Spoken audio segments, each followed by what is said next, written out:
Commodities যে দামে বিক্রি হয় ওগুলোকে একটু জিজ্ঞেস করে আমরা জানতে পারছিলাম কোন কমোডিটির দামগুলো লাস্ট এক সপ্তাহের মধ্যে বেড়েছে কমেছে, এগুলো একটু জানার জন্য আমরা মার্কেট ভিজিট করেছি।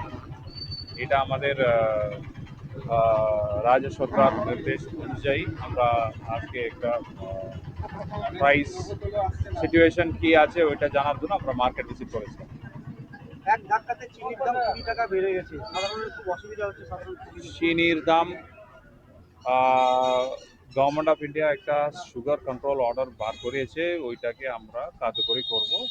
আশা করি আগামী দিনে চিনির দামটা অ্যাকসেপ্টেবল লেভেলে নিচে নেমে আসবে। স্যার, কালকে থেকে আজকে কারোর বিরুদ্ধে কি ব্যবস্থা নিয়েছে যে এত মূল্যবৃদ্ধি যারা ইলিগাল ভাবে মানে জিনিস রেখে জেলা ম্যাপে এখনো কারোর বিরুদ্ধে কাউকে অ্যারেস্ট বা কাউকে ডিটেইন করে এরকম কিছু হয়েছে না, যেরকম কোনো কমপ্লেন্ট এখনো আসেনি। কমপ্লেন্ট এলে আমরা ব্যবস্থা নেব। কন্টিনিউ চলবে?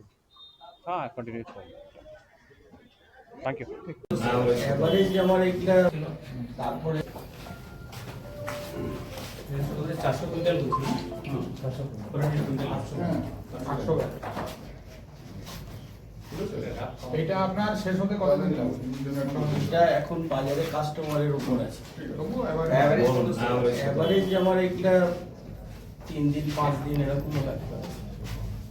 5 দিন শেষ হবে। 8 দিনের মধ্যে বেশি কিন্তু স্টক রাখবেন আপনি।